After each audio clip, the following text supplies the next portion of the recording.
Tac. Donc juste on va refaire une intro. Donc bonjour à tous. Donc aujourd'hui, on a la chance d'accueillir non pas un invité, mais deux. Hein, c'est déjà 2 fois plus de chances que d'habitude, à savoir Louis et Pejman, qui travaillent au sein de la société française Datadog, qui est, plutôt connue dans le monde, de la technique. Donc, je suis plutôt, ravi de les accueillir. Aujourd'hui, le sujet du talk, ça va être l'accélération d'une migration vers Azure, grâce à Datadog. Moi, personnellement, je m'étais arrêté, j'ai utilisé Datadog comme je l'ai expliqué à Louis et Pej il y a quelques années et je me souviens qu'à l'époque, on était plutôt sur, du monitoring, de l'observabilité assez basique, sans être péjoratif, hein. On était sur une solution qui faisait ça et aujourd'hui, j'ai été invité il y a quelques semaines chez Datadog et le le nombre de services que couvre la solution Datadog est est impressionnant. Voilà. Donc ce que je proposais, c'est qu'on fasse un petit tour de table pour débuter. Messieurs les invités, je vous garde en dernier. On commence par Rémi. Allez. Bonjour à tous, ravi de faire connaissance. Je travaille également chez Datadog et j'accompagne beaucoup d'entreprises qui ont également des sujets de migration sur Azure. Donc, c'était pour récupérer des bonnes pratiques, avoir les témoignages clients, des retours, des métriques pour pouvoir un petit peu faire vivre les discussions qu'on a actuellement. Super. Eh ben écoute, Rémi, merci à toi. Adama, je te propose de prendre la suite. D'accord, pas de souci. Moi, c'est Adam Assibi, je suis consultant en cloud et infrasécurité au sein d'Avanade. Ok, super, top. Merci à toi. Com. Ouais, bonjour à tous. Moi, je suis architecte spécialisé sur le cloud Azure et je suis chez Orange Business. Et je viens principalement du monde de l'infrastructure, donc tout ce qui est sujet monitoring, collecte de performance, etc. Ça me parle énormément. J'ai déjà vu pas mal d'outils de monitoring et Datadog reste pour moi une boîte noire, donc très intéressé par ce meeting. Super. Alors, comme je le disais en intro, on va pas en 1 heure faire le tour de Ouais. tout ce que peut proposer, Datadog, hein, parce que c'est vraiment énorme. On va se concentrer sur l'aspect, d'accompagnement vers une migration vers Azure. Et enfin, Ludovic. Bonjour à tous. Je suis arrivé un peu en retard, je suis désolé. Pas de souci. L'idée, c'est de se présenter, c'est ça, et de voir ce qu'on Exactement. attend. Ouais, donc Ludovic Douot. Donc moi, je suis basé à Nantes. Je suis architecte Azure également. Bonjour Cob au passage. Et effectivement, Datadog, j'ai pas forcément mis les doigts dedans, mais par contre, je l'ai vu à plusieurs reprises. Et ce qui m'intéresse, c'est aussi de voir comment il se démarque un peu de l'Azure Monitor natif et de voir ce qu'on peut en tirer comme profit. Parce que j'ai souvent entendu de Datadog, de toute façon, ça coûte cher, ça rapporte rien de plus qu'Azure Monitor. Et j'ai envie de me détacher un peu de ça et de savoir en quoi ça peut être intéressant. Top. Merci Voilà, Ludo. de Eh ben, rien. écoute, Louis, je te propose de prendre, la suite. Oui, donc moi, Louis, enchanté. Moi, je suis responsable commercial, directeur commercial en charge des grands comptes, de certains grands comptes en France, dont on va parler. Et je suis accompagné de mon expert Pej. Oui, donc pour ma part, Pejman, donc moi je suis principal sales engineer, donc je suis basé à Paris. Effectivement, donc moi j'ai rejoint Datadog fin 2018, donc c'était encore une époque où effectivement au niveau de l'offre, c'était en fait bien plus réduit que ce que c'est aujourd'hui. Effectivement, je vous parlerai un petit peu aujourd'hui en fait des différents cas clients en fait où on a rencontré justement ces problématiques de migration vers le cloud et en particulier Azure ici. Donc voilà, donc je vais avoir le plaisir de vous parler de ça aujourd'hui. Top. Bon, bah, écoutez, merci à tous. Bah, la scène est à vous, messieurs. Superbe.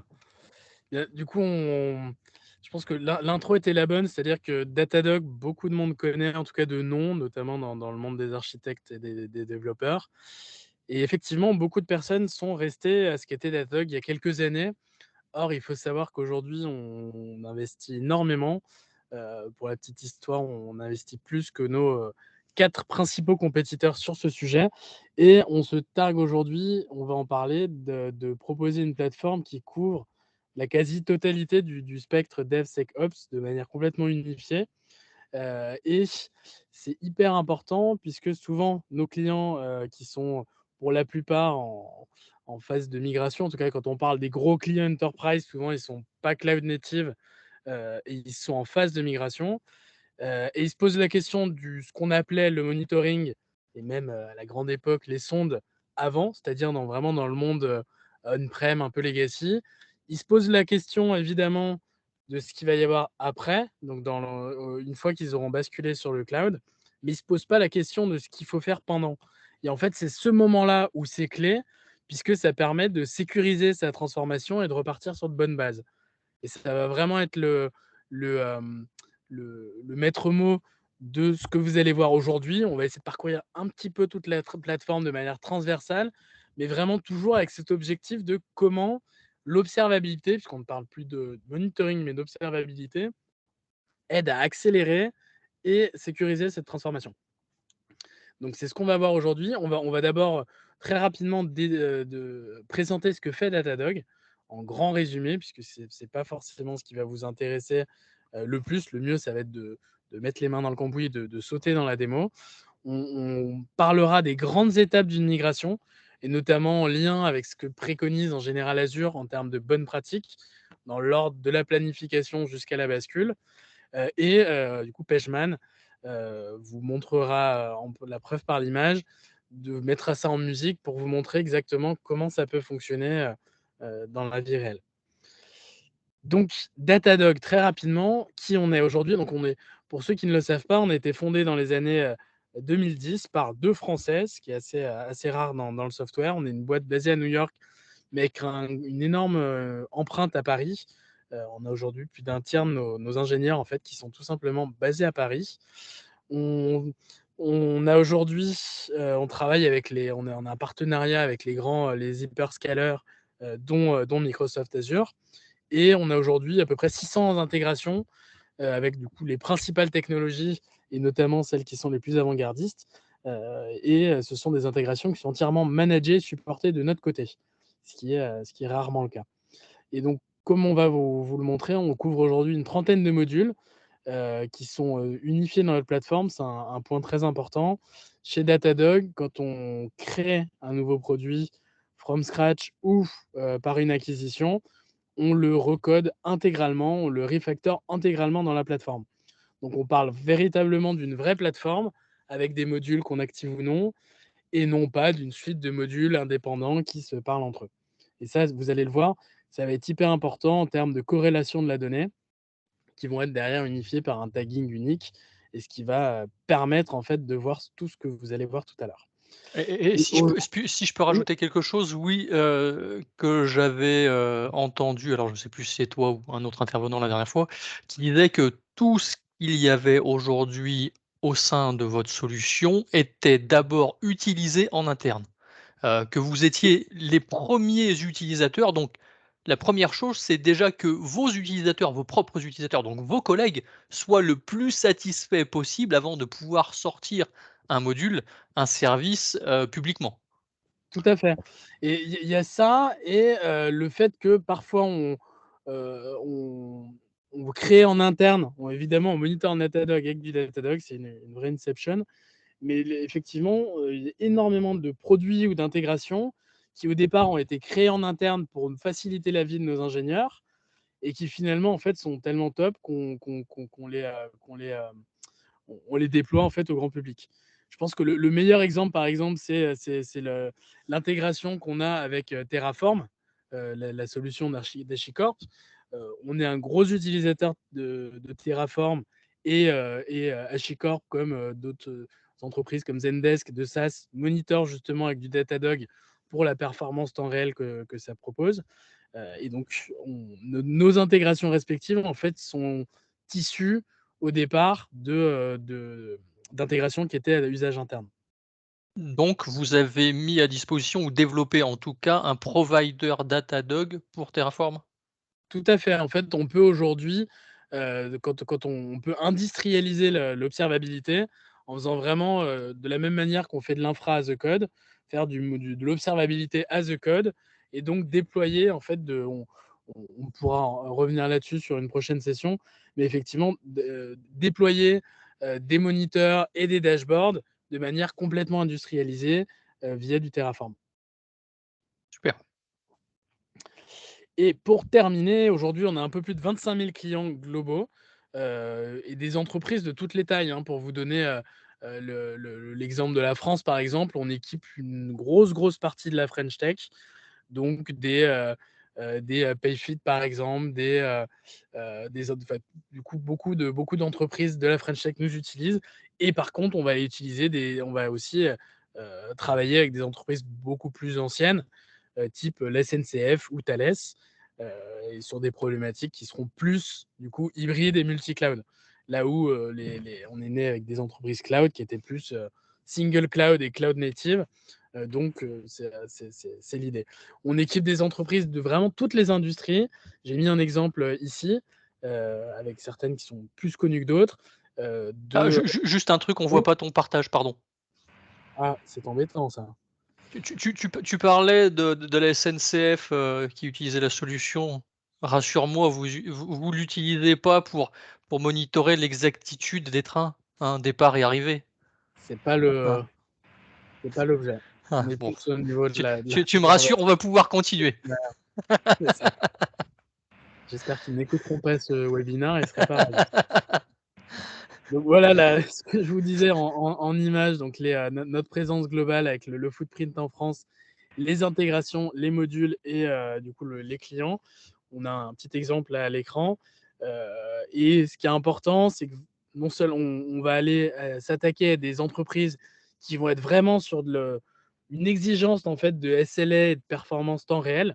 Je pense à des N26 par exemple sur des questions de paiement, ou du Starbucks sur des questions de paiement, ou Canal+ par exemple sur des suivis vraiment à la seconde près sur par exemple lors de matchs importants, lorsque les services sont sollicités. Ou même, par exemple, je pense au Nasdaq ou au London Stock Exchange, dans lequel vous imaginez qu'un instant d'immobilité de certaines transactions peuvent être catastrophiques. Donc ça, c'est pour la grande image. Ce qui va être important, évidemment, c'est plutôt de parler aujourd'hui des clients qui ont un footprint cloud, certes, mais qui ont toujours du legacy, qui basculent ou non, puisque ça fait partie aussi des gros avantages qu'on aura par rapport aux solutions qui sont proposées par les hyperscalers directement, donc typiquement Azure. C'est que nous, on va vraiment couvrir, et on a des développeurs dédiés à ça, on va vraiment couvrir du multi-cloud, du hybride, et on va être capable de monitorer à une granularité qui n'est pas du tout celle que proposent aujourd'hui les solutions natives. Comme je le disais en préambule, on ne va pas tout voir aujourd'hui. On est vraiment les leaders dans l'observabilité, notamment par notre capacité à innover, notamment en shift left. Et donc, on couvre historiquement les 3 piliers de l'observabilité, que sont l'infrastructure monitoring, le log management et l'APM. Mais on a énormément sophistiqué la solution. Donc, on sort des nouveaux produits. Moi, je suis arrivé en octobre. Je crois qu'on en a sorti une quinzaine depuis que je suis arrivé. On va couvrir du coup les bases de données également. Toute la partie pré-prod, donc avec la CI visibility, le monitoring des pipelines et la partie la partie en fait digital experience avec les tests synthétiques et le real user monitoring.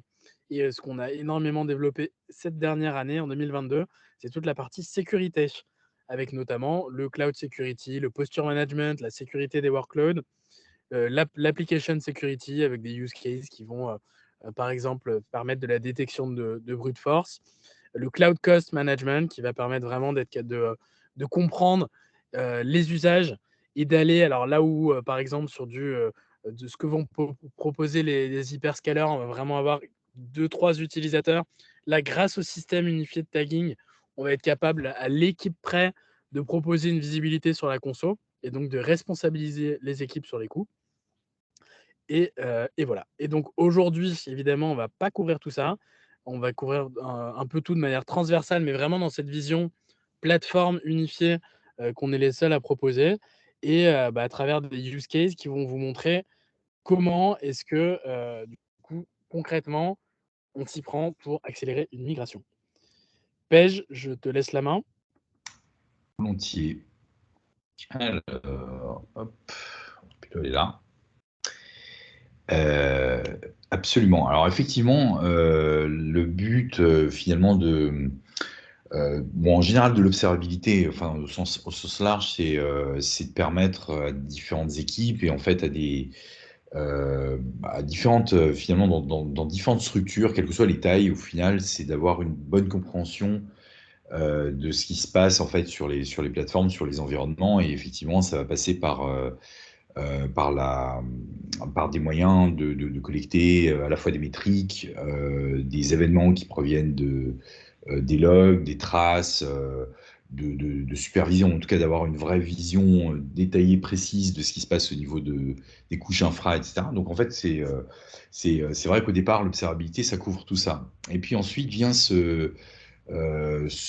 s'ajouter, en tout cas quand on a des situations de migration justement pour aller vers le cloud, on va justement être intéressé par l'observabilité parce que ça va permettre vraiment de sécuriser, en tout cas de faire en sorte que ces étapes de migration se passent de la manière la plus souple et la plus contrôlée possible. Donc c'est vraiment en synthèse, si on voulait vraiment résumer, c'est un peu nos objectifs. Donc, effectivement, alors je vais peut-être aller rapidement sur quelques étapes clés quand on parle de migration cloud. En fait, c'est vraiment basé sur l'expérience, en tout cas sur ce qu'on a pu voir au fil des discussions, des échanges avec nos différents clients. Donc, 6 étapes clés. Donc, moi, je vais pas tout détailler ici. Après, je pense que ça va être peut-être plus intéressant de rentrer dans la partie plutôt démo de la solution. Mais effectivement, ce que vous verrez dans la solution, c'est finalement les éléments, les points clés sous-jacents sont ceux qu'on discute ici. C'est-à-dire qu'en fait, donc, la phase initiale, bien sûr, c'est la planification. Donc, c'est vraiment évaluer ce qu'on souhaite faire, quels sont les impacts sur les environnements, sur les applications, quels sont les jalons attendus, quelles sont les contraintes opérationnelles qui peuvent être identifiées en fait le plus en amont possible pour justement avoir une organisation qui soit la plus précise et surtout qu'on soit ponctuel à l'arrivée, qu'on puisse tenir les engagements au niveau de la mise en place de cette migration. La deuxième étape, bien sûr, est liée à la configuration de l'environnement. Donc avec Datadog, on va le voir, en fait, il est assez facile de rentrer, en tout cas de remonter rapidement en très peu d'interaction avec l'interface, de remonter des informations liées à la configuration de l'infrastructure, des applications, des systèmes. On va également, et c'est aussi tout l'intérêt, aller bien sûr plus loin, puisque on utilise en fait un système de tagging qui est assez riche et qui permet justement de contextualiser les différentes informations qui remontent. Et ça va justement aussi faciliter la compréhension de l'environnement du point de vue de la configuration, de mesurer également les impacts éventuels liés à des changements, puisqu'effectivement, ce sont des plateformes qui sont vivantes, donc qui évoluent continuellement avec la mise à disposition de nouvelles fonctionnalités ou de nouvelles releases applicatives. Donc, l'utilisation de tags va permettre justement de tracer et donc d'être toujours au fait du bon niveau de configuration d'un environnement, d'un système. L'analyse de la performance, donc on va le voir en fait, je ne m'attarderai pas longuement sur la description, c'est vraiment la compréhension de ce que fait le système ou ce que font les applications. Et puis, ça, c'est un point important, puisque effectivement, pendant les étapes de migration, il est important d'avoir finalement un benchmark, ou en tout cas une baseline vis-à-vis de laquelle on va pouvoir s'évaluer et se comparer, parce qu'effectivement, à partir d'un existant, si on a la photo du niveau de performance avant migration Ça aide beaucoup pour justement sizer ou en tout cas identifier les bonnes configurations pour les environnements une fois qu'on sera sur le cloud. Donc en fait, avec Datadog, on va vraiment pouvoir faire ce travail d'audit de l'existant. Et puis ensuite, quand on arrive sur la cible, c'est justement de pouvoir faire des comparaisons et voir si les performances sont toujours bien au rendez-vous.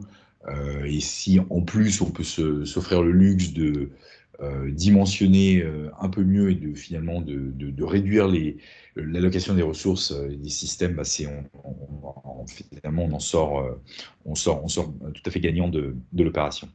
Et puis ensuite, bien sûr, les étapes qui sont aussi importantes, bien sûr, c'est la validation en tout cas par des tests, de vérifier que la migration en tout cas tient bien ses objectifs autant du point de vue de l'infrastructure que fonctionnellement au niveau des applications. Donc c'est pour ça que Datadog va, en tout cas, tout au long de ces différentes étapes, va aider. Et donc, tout ce qui est test est également quelque chose de très au cœur de la plateforme.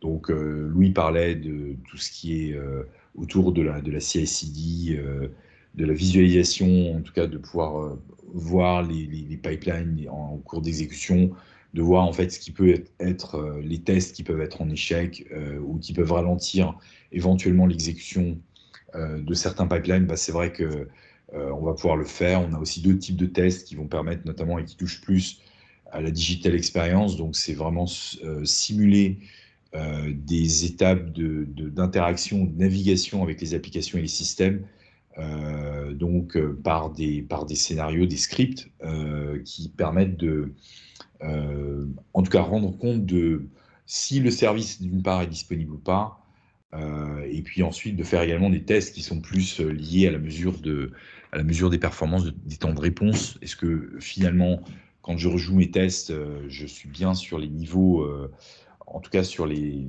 SLA qui sont prévus. Donc ça, c'est aussi dans les phases de test quelque chose qui est très intéressant. Et puis ensuite, tout ce qui est sécurité, bien sûr, optimisation.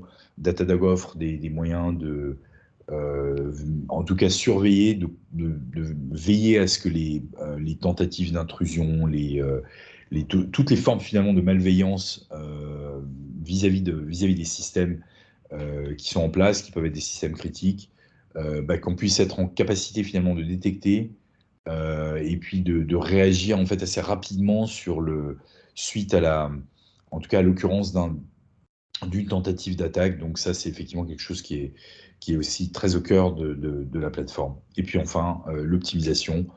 Une fois que la migration a bien été réalisée, c'est de s'assurer qu'on est aussi en capacité, comme je l'évoquais un peu tout à l'heure, peut-être de réduire en tout cas certaines ressources qui peuvent être disponibles et qui ne sont pas forcément utilisées à bon escient.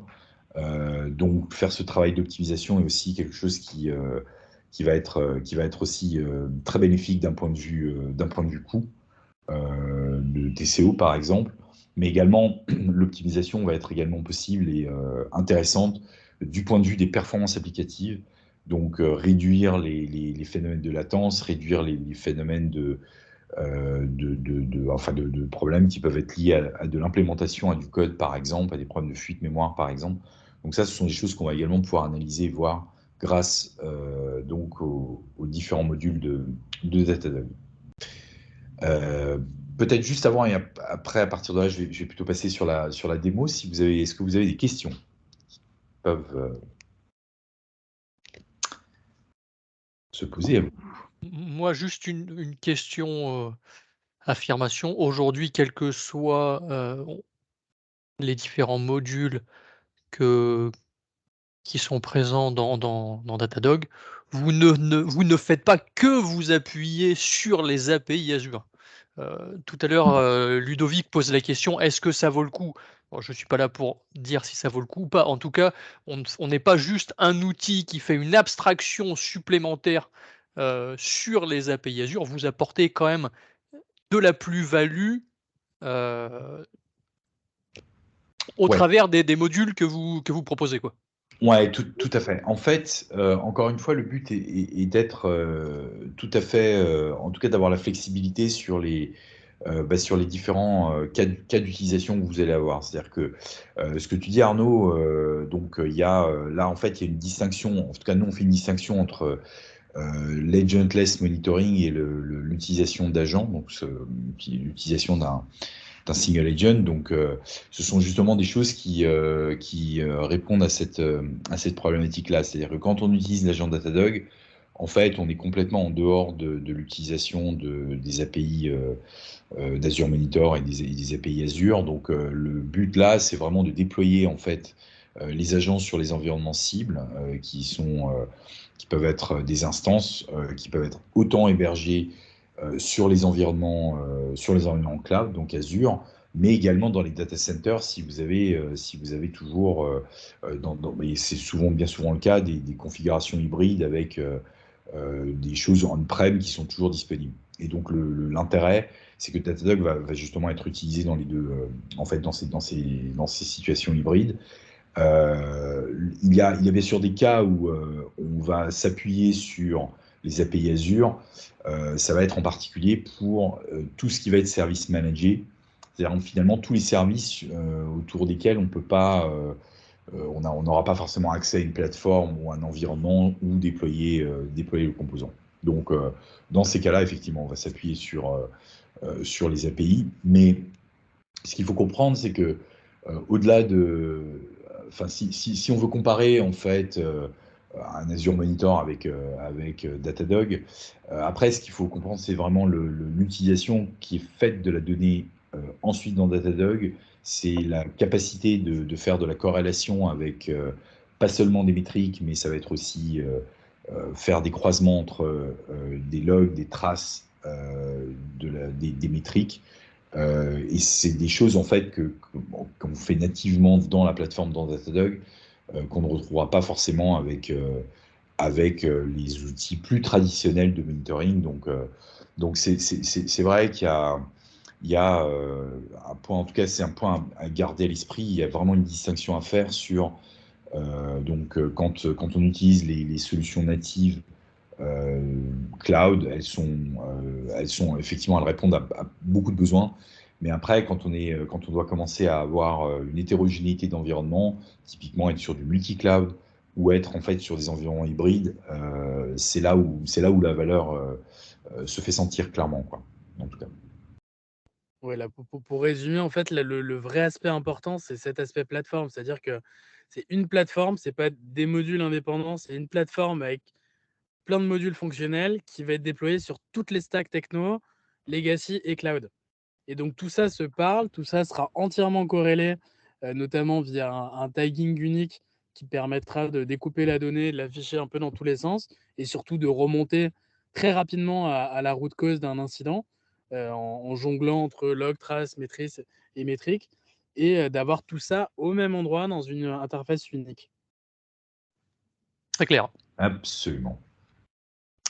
Donc bah là typiquement, ce qu'on est en train de voir, là, on est vraiment dans Datadog, dans l'interface. Et effectivement, ce qu'on est en train de visualiser, ce sont les différentes, en fait, toutes ces tuiles représentent des intégrations qui sont catégorisées. En tout cas, on va retrouver on a vraiment beaucoup d'intégrations aujourd'hui, plus de 500 à date, qui couvrent effectivement les différentes technologies, autant cloud que non cloud, en fait, sur des choses qui peuvent être autant des technologies DevOps, des technologies un peu plus anciennes. Bon, là, typiquement, par exemple, ici, ce qu'on voit, ce sont les intégrations purement Azure.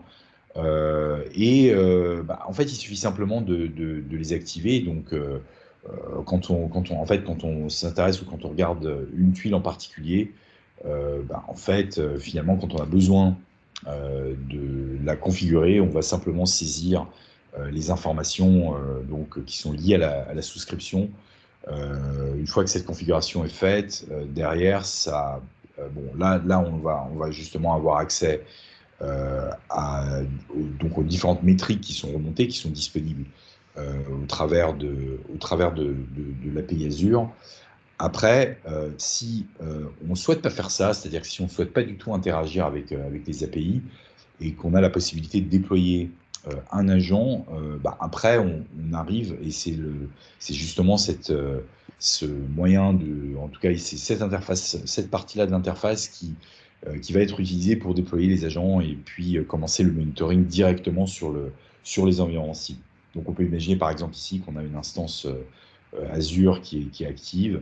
Je vais simplement exécuter finalement une seule commande qui va me déployer le service et le monitoring, en fait, au bout de quelques secondes, le service est créé et actif et va commencer à collecter des métriques liées en fait à l'OS de la plateforme. Donc ici, par exemple, sur une image Ubuntu, c'est ce qui se passe.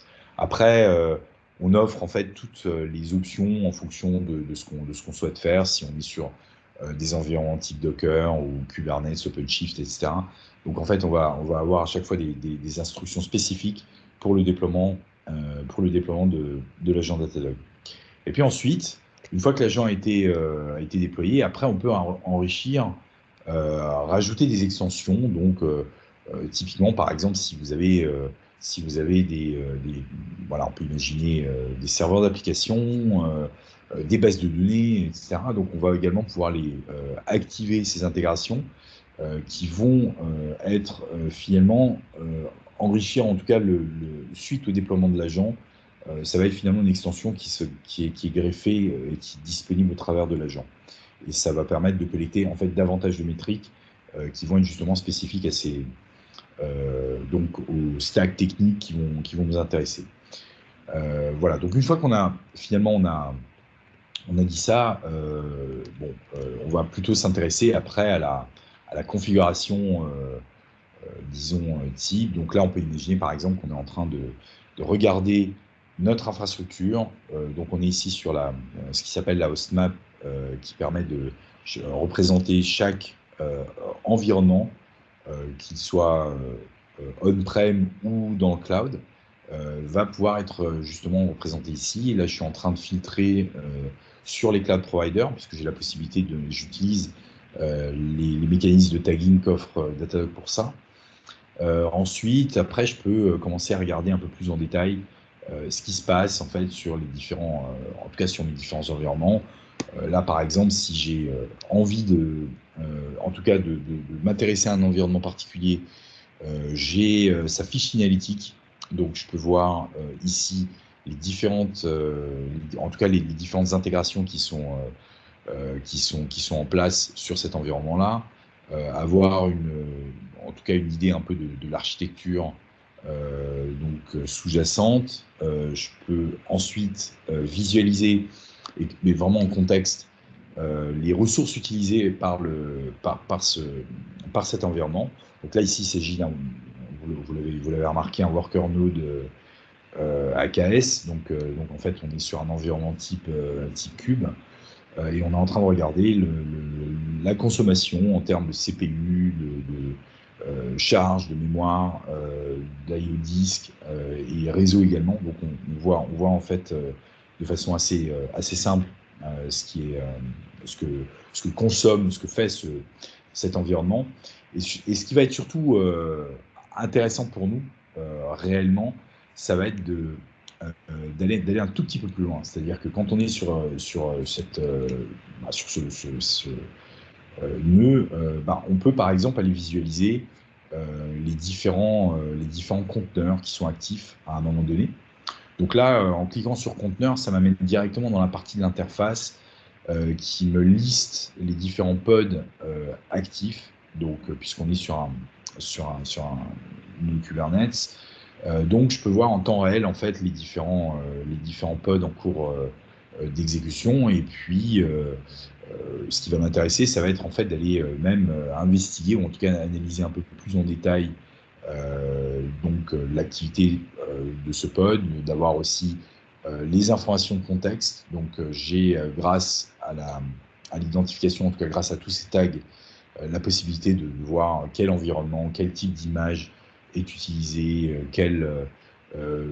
typiquement quelle est la version de l'application. le type finalement, de déploiement qui a été considéré pour instancier ce pod. Donc effectivement, ça, c'est ce qui va permettre, en tout cas grâce à l'utilisation des tags, on va pouvoir le voir. On va bien sûr pouvoir visualiser, donc là, c'est effectivement un pod qui s'appuie sur une image, donc c'est une application Java, et on peut voir effectivement la consommation CPU, l'utilisation mémoire. On a la possibilité aussi de changer en fonction de la métrique qui va nous intéresser. On peut tout à fait changer de métrique pour la visualisation. Et puis également jouer sur la fenêtre, en tout cas la fenêtre temporelle, si on avait envie d'aller un peu plus loin, en tout cas de voir un peu plus que 15 minutes par exemple. Donc voilà, quand on en est là, et c'est vraiment là ce qui fait je dirais la force de Datadog, c'est finalement cette facilité aussi de naviguer entre. Donc on part d'un environnement, on est en train d'analyser ce qui se passe en fait à un instant T sur cette plateforme. Donc on est en capacité en fait déjà de visualiser, de remonter des logs en fait qui sont associés à l'activité de ce pod.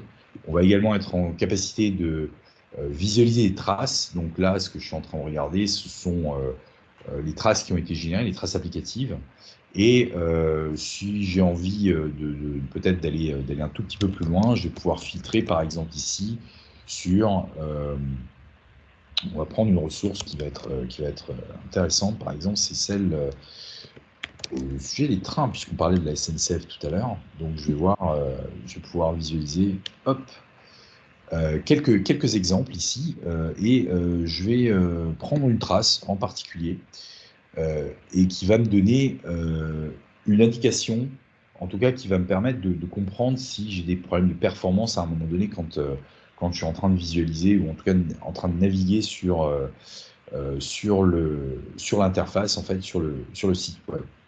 Donc ce qu'on peut voir en fait ici, c'est une requête d'un utilisateur qui va effectivement mettre beaucoup de temps, parce qu'on est à plus de presque 25 secondes.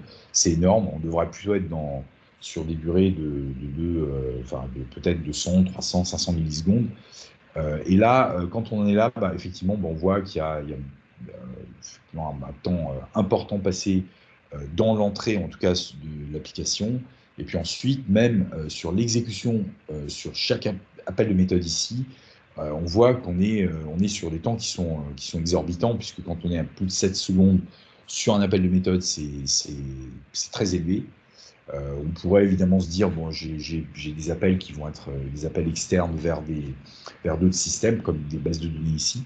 Donc là, par exemple, une instance Postgres, on voit une requête SQL qui a 3 secondes 5, on devrait être à 20 ou 30 millisecondes typiquement.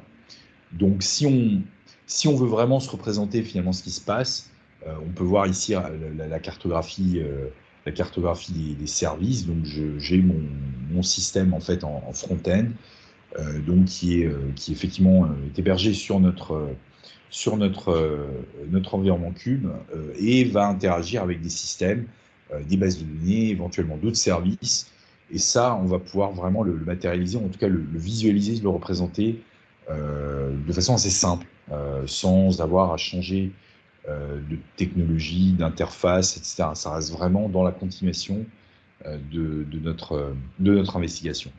Et puis ensuite, ce qui va être intéressant, c'est qu'on va pouvoir également retrouver à tout moment, là par exemple, quand on visualise une trace, on va retrouver effectivement les informations propres au contexte de la plateforme.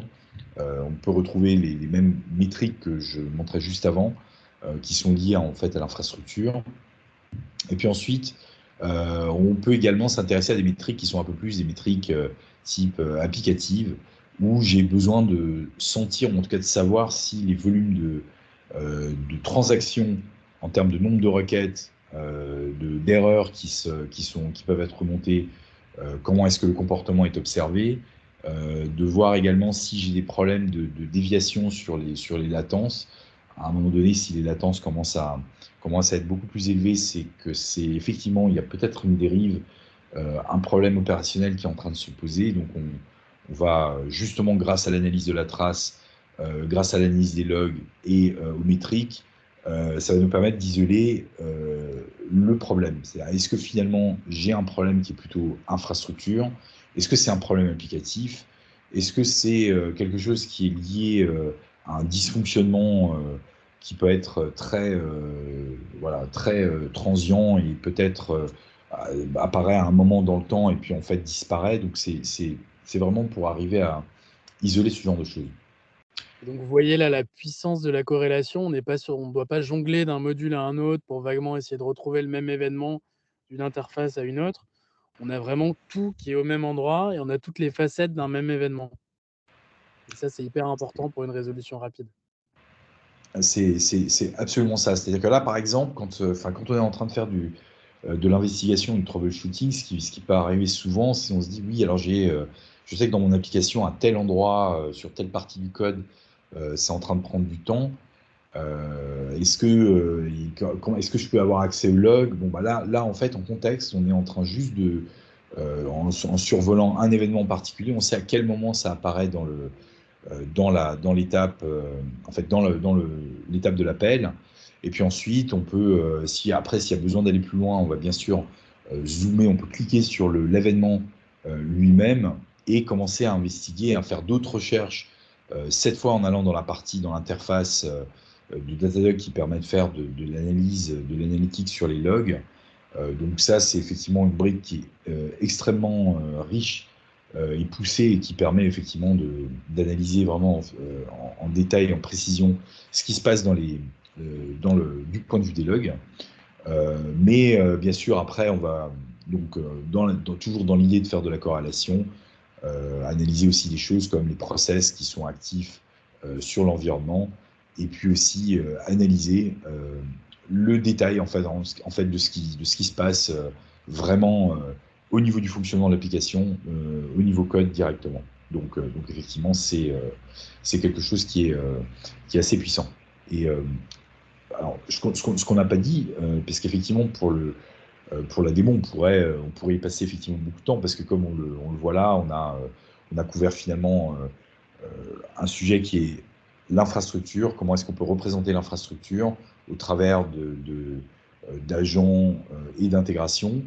On peut en fait naviguer et remonter dans les différentes couches, que ce soit en allant directement sur des considérations autour des logs ou sur l'analyse des traces applicatives et comprendre finalement où sont les potentiels goulots d'étranglement. Mais ce qu'il faut savoir, c'est que finalement, à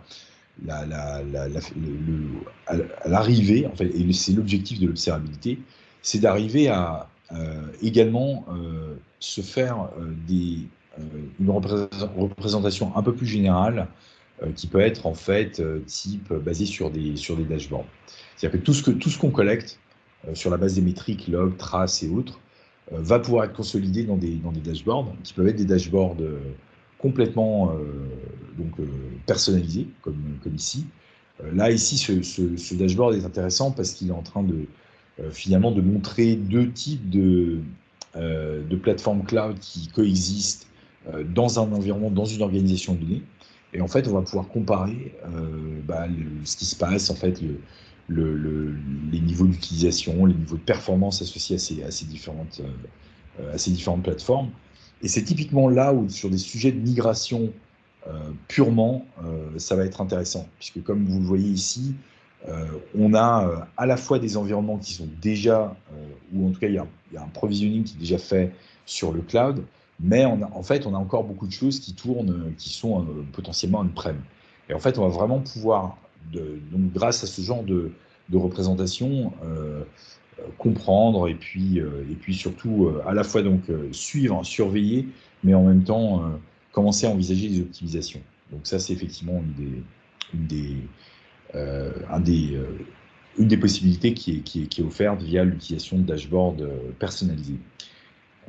Ensuite, bien sûr, si on veut s'intéresser à des choses qui vont être en fait beaucoup plus spécifiques à Azure, et c'est toute la force de Datadog, c'est qu'en fait, on va, à chaque fois qu'on déploie et qu'on est en train, que ce soit donc des agents ou quand on utilise les intégrations Azure, on va avoir finalement des dashboards qui sont provisionnés out of the box, en standard, et qui permettent de... Donc là, il n'y a rien à faire, en fait. Il y a juste à activer les bonnes intégrations, et ça va nous permettre de visualiser, finalement, d'avoir un aperçu de notre environnement Azure, donc identifier les différentes instances VM qui tournent, comment elles sont, finalement, quelles sont les ressources utilisées, en tout cas, qui sont associées à ces instances, que ce soit l'utilisation CPU, mémoire, le trafic réseau, et puis ensuite descendre sur d'autres types de couches, comme par exemple les bases de données. Donc, on va aussi pouvoir les représenter ici. Donc, et tout ça sans faire grand-chose d'autre en vérité. Hein. Là, on est vraiment juste sur... je suis en train de regarder ce qui se passe sur Azure. Je peux aussi, si je suis intéressé, par exemple, par tout ce qui est App Service, avoir un dashboard correspondant. Donc ça, effectivement, ça permet de voir les différentes apps qui sont actives, et puis ce qu'elles consomment, ce qu'elles prennent sur l'environnement, et donc avoir une représentation de la consommation à la fois en termes d'utilisation de CPU, de volume d'appels, d'utilisation disque, voilà, voir le nombre d'instances qui sont provisionnées pour rendre le service. Donc voilà, donc c'est vraiment le genre de choses qu'on peut envisager de faire quand on active les intégrations Datadog pour faire, en tout cas sur des plateformes cloud ou on-prem. Est-ce qu'il y a des questions jusque-là? Je crois qu'il nous reste effectivement une dizaine de minutes, donc peut-être qu'on peut être un peu plus sur de l'interaction avec vos questions. J'ai une question sur cette partie monitor. Est-ce qu'on s'arrête justement à cette partie monitor, ou est-ce qu'on peut... ou est-ce qu'il y a déjà peut-être une partie, je ne sais pas comment appeler ça, mais un peu intelligence, un peu proactivité dans le système? Parce qu'effectivement, comme disait Louis, moi, je trouve effectivement intéressant d'avoir une vue d'event, et je rentre par l'event, et derrière, j'ai une vue. C'est bien, mais est-ce que je peux être proactif en me disant, voilà, par exemple, cet event, ça fait plusieurs fois que je l'ai eu, ou ce genre d'erreur, je veux plus l'avoir, et je sais pas, j'ai une espèce de proactivité, alors qu'il peut se décliner de plusieurs manières, soit avec une façon d'IA, c'est-à-dire qu'en fait, j'embarque l'intelligence artificielle qui détecte un comportement toujours le même, enfin régulièrement m'emmène à la même erreur, ou au contraire, éventuellement, je peux, je ne sais pas moi, pré-packager ou pré-scripter certaines actions. Et en fait, quand je veux faire mon acknowledge, clac, je lance telle action parce que je sais que à partir de tel input, l'erreur, c'est déjà ça, et je peux peut-être déjà en enlever une partie. Est-ce qu'il y a cette partie un peu post-monitoring dedans? Absolument. Alors, ce que vous décrivez presque à la virgule près, chez nous, s'appelle Watchdog. Donc, en fait, c'est exactement la philosophie, c'est-à-dire que Watchdog va en fait vraiment basé sur justement des mécanismes d'IA, machine learning, va détecter des comportements sur des environnements qui vont être basés par exemple sur là je pense qu'on peut prendre un cas intéressant ici. Si je prends, on va prendre celui-là qui est finalement somme toute assez simple. Lui en fait va identifier un service qui à un moment donné va être défaillant ou rencontre un problème particulier. Parce que là, par exemple, sur des appels, sur des requêtes données, ici, il y a un taux d'erreur qui d'un seul coup, s'est envolé sur une période finalement assez large. Là, pratiquement pendant plus de presque 4 heures, on s'est retrouvé vraiment avec beaucoup d'erreurs. Et on est en fait directement en capacité d'identifier les services qui sont impactés. Donc, c'est-à-dire que l'identification a été faite automatiquement.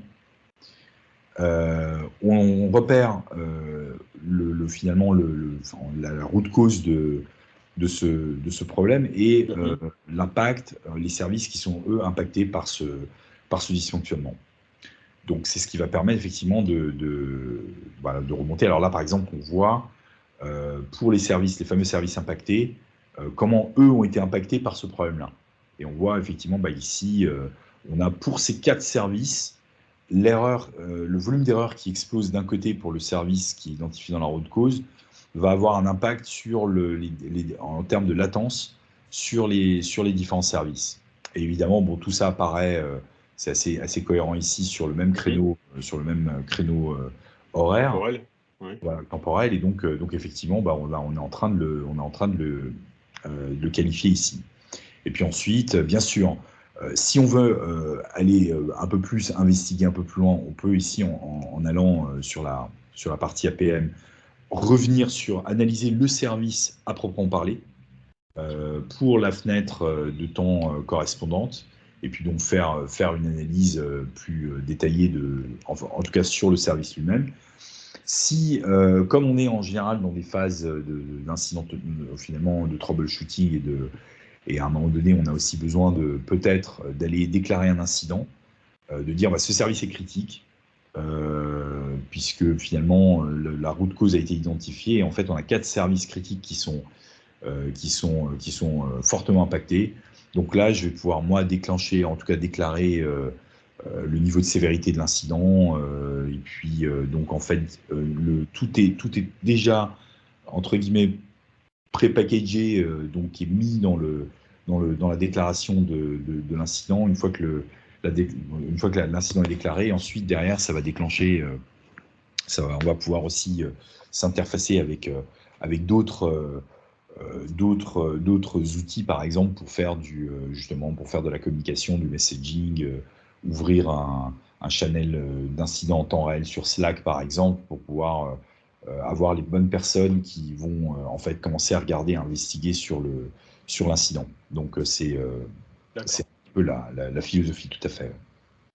Watchdog, en gros, va faire, en tout cas, pour résumer, il va faire de la détection d'anomalies, un comportement qui diffère par rapport à une tendance, ou d'outliers, c'est-à-dire des éléments qui vont différer par rapport au groupe, et va, sur cette base-là, être capable de faire des alertes et des recommandations.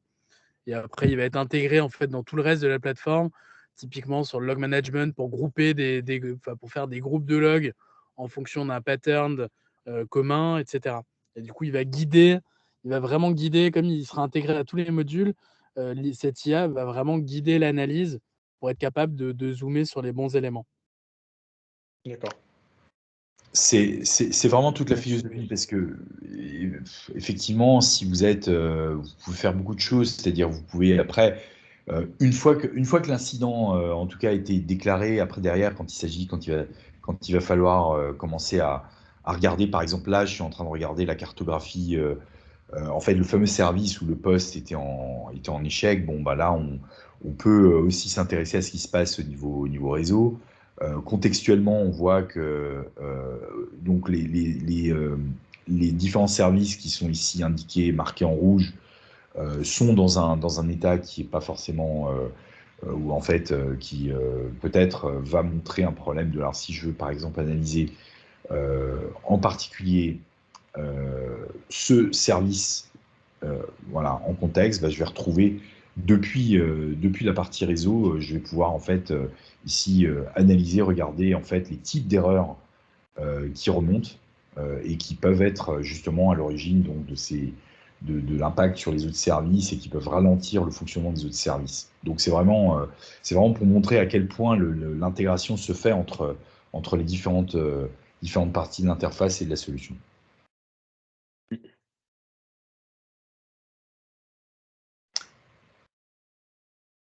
Merci. Avec plaisir. Est-ce qu'il y a d'autres questions? Moi, j'ai une petite question plus d'architecture vue de haut. En fait, c'est un service qui est 100% en SaaS, ou bien on peut l'avoir en self-hosted, on-premise, par exemple? Oui, c'est du 100% SaaS, absolument, ouais. Donc, il faut que toutes les machines qui ne sont pas en agentless, finalement, puissent sortir vers Datadog. Ouais, c'est ça. Il faut que les agents puissent communiquer vers Internet et envoyer effectivement donc les données vers la plateforme Datadog, tout à fait. On n'a pas possible mettre un serveur propre, par exemple, dans une zone qui serait non exposée, qui n'aurait pas d'accès? Non, en fait, on a une certaine tolérance, enfin l'agent a une certaine tolérance pour bufferiser des informations, mais c'est pas, on n'est pas dans une philosophie réelle d'avoir un collecteur, par exemple, qui serait déployé en local, qui recevrait en fait ces données-là pour les envoyer en fait, ou pas, ou tout simplement avoir finalement un back-end local. Ça, non, c'est effectivement pas c'est pas tout à fait la philosophie. Et la raison derrière ça, c'est parce que justement, la fluidité que vous pouvez observer quand vous faites du Datadog, et enfin, c'est assez facile à tester. En fait, vous pouvez partir sur un trial de semaines et puis regarder par vous-même quand vous êtes dans l'interface, la fluidité dans la navigation, la rapidité, le rafraîchissement de données, la granularité, la finesse des données que vous allez avoir. En fait, c'est Datadog qui va prendre ça en charge. Si vous deviez vous hoster vous-même la plateforme, ça pose des questions d'architecture, de sizing, que vous vivez au quotidien d'ailleurs. Et puis derrière, avoir aussi une finesse dans la granularité des données et pas quelque chose de facile à atteindre avec un environnement, une plateforme que vous allez hoster vous-même. Bien sûr, vous y arriverez, mais c'est effectivement après derrière des coûts qui sont loin d'être négligeables. Ok. Et juste une autre question pour les services qu'on retrouve sur les systèmes, donc en IaaS, comme quand par exemple on monitore des démons sur Linux, des services sur Windows. Est-ce que le monitoring se fait de manière active, c'est-à-dire c'est Datadog qui va requêter, savoir si le service est démarré, ou on attend une réponse de l'agent de manière passive? Non, en fait, c'est vraiment du monitoring proactif par l'agent Datadog. Une fois que il est déployé, lui va suivre, effectivement, va monitorer l'état des process, l'état, il va en fait collecter les informations sur le kernel du système d'exploitation, que ce soit du Windows ou du Linux. Donc, effectivement, c'est l'agent qui va récupérer ces informations-là, va générer les métriques correspondantes et ensuite les process et les envoie dans la plateforme. Ok. Et ensuite, c'est vrai qu'après, dans la plateforme, vous allez vous retrouver avec des possibilités qui sont énormes. Là, par exemple, si vous avez besoin, par exemple, d'aller chercher, là, on parlait de métriques qui sont des métriques plutôt système, mais là, si à tout moment, par exemple, j'ai besoin, moi, d'aller représenter voilà, une métrique en particulier, comme voilà, effectivement, on peut imaginer des applications qui sont en Java, et donc là, je peux voir tous mes services Java, en fait, d'une certaine manière. Ça va être ma représentation ici. Et puis après, je peux également rajouter, si j'ai envie de regarder en fait quelles sont les applications correspondantes. Donc là, quand je survole en fait voilà, si je m'intéresse à une application en particulier, j'ai un service d'authentification qui fait partie d'une app qui s'appelle, une app consumer. Et donc là, je peux voir effectivement quelle est la IP correspondante à ce service-là. Et comme vous pouvez le voir, c'est vraiment très fluide, très rapide. Ça n'a rien à voir avec le fait que je sois sur un environnement démo. Hein. Les clients qui sont sur des environnements de prod avec une grande, en fait, un déploiement assez étendu et large, font exactement la même expérience que vous voyez là. Et puis ensuite, derrière, je peux rajouter des choses. Là, par exemple, si j'ai envie de faire des calculs sur, par exemple, sur des métriques et dire, voilà, par exemple, j'ai besoin de calculer un ratio ici, par exemple.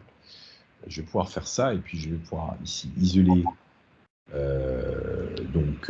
voilà, ma métrique, et puis donc je vais pouvoir visualiser le résultat de mon calcul ici, tout simplement en fait sur la base de ce calcul que je suis en train de faire.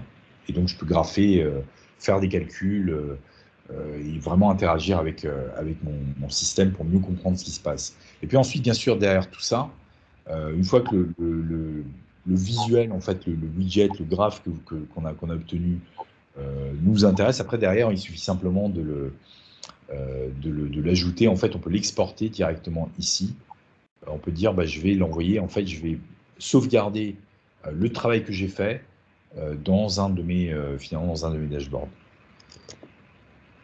Donc là, par exemple, ici, je vais sauvegarder chez moi dans un de mes dashboards et ensuite pouvoir le visualiser ici. Donc, c'est vraiment immédiat, c'est vraiment très fluide comme expérience, quoi. Voilà. Et là, je retrouve mon widget qui est ici. Et je vais pouvoir ensuite, derrière, si j'ai besoin à nouveau de l'adapter ou de faire des modifications, peut-être donner un nom un peu plus sympathique, changer peut-être la façon de représenter mon information. Si par exemple ici j'ai plutôt envie d'aller voir ce qui se passe sur un host en particulier, je n'ai pas besoin de les voir partout. Je peux filtrer, je peux dire finalement je veux la HIP uniquement sur ce host là et pas forcément sur l'ensemble et avoir une moyenne sur l'ensemble de tous mes environnements. Donc vous voyez, c'est vraiment c'est vraiment ça aussi la philosophie de l'observabilité, c'est vraiment d'avoir à disposition de la donnée, des métriques, des traces, des logs, des informations d'infrastructure qui proviennent de choses qui peuvent être liées à des services cloud managés ou des choses qui sont on-prem. En fait, tout arrive dans la plateforme et grâce à ce mécanisme de tagging qui est opéré et puis grâce à tous les algorithmes qui sont en place, donc des algorithmes d'IA et de machine learning, en fait, on va vraiment pouvoir faire de l'investigation poussée et pas forcément en étant proactif, c'est-à-dire qu'on peut être aussi tout simplement en notification et Datadog va vous informer en temps réel de ce qui se passe, de la dégradation de vos services et en identifiant la route cause du problème. Donc c'est vraiment toute la philosophie, effectivement. Est-ce que par hasard, vous mettez à disposition une plateforme de démo en lecture pour qu'on puisse s'amuser ou découvrir plus longuement? Alors, on a un truc qui est un peu entre les deux, en fait. On a quelque chose qui peut être déjà fait. On a accès, par exemple, il y a un Learning Center où là, il y a des plateformes qui sont provisionnées avec des tutoriels. On suit en ligne, en fait, les instructions. On peut vraiment commencer à faire plein de choses. En fait, tout ce que je vous ai montré, c'est-à-dire la mise en œuvre de la plateforme, l'utilisation de la plateforme, est disponible grâce à justement dans les étapes de ces tutoriels dans les learning centers. Donc ça, c'est la première chose. Ensuite, après, nous, ce qui nous arrive de faire, moi, il m'arrive souvent de partager des repos avec des instructions à suivre. Il suffirait, par exemple, d'ouvrir un compte Trial en fait, directement sur notre site, qui est valable 14 jours. Et puis ensuite, derrière, pendant les 14 jours, on peut tester toutes les fonctionnalités qui nous intéressent. Et nous, après, on peut aussi vous prêter des exemples d'applications avec des déploiements à faire par exemple, sur du AKS ou avec des bases de données, etc. Et en suivant les instructions, ce sont des labs, en fait. Donc, on peut partager aussi ces labs et vous pouvez vous faire la main vous-même, en fait.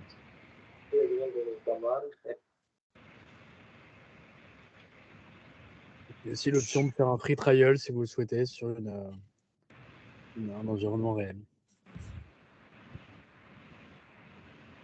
Ok, top. Top. Est-ce que vous avez d'autres questions, messieurs? C'est bon pour moi. C'est tout bon. Bon, écoutez, merci. Ce que je vous propose à la rigueur, c'est le petit jeu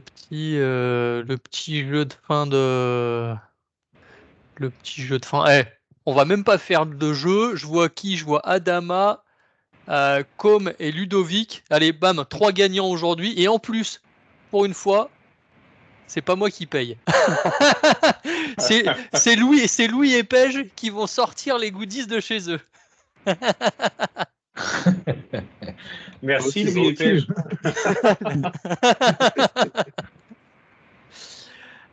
Du coup, à la rigueur, Louis, si tu pourras, on trouvera ça, le free trial. Je mettrai le lien à la rigueur dans la vidéo. Ouais, c'est ça. De toute façon, c'est sur le site de Datadog, la première Ok. page. Super. Bon, bah écoute, je mettrai les liens qui vont bien. Je vous remercie. J'arrête l'enregistrement. Et puis, Adama, je vous garde en ligne juste pour avoir votre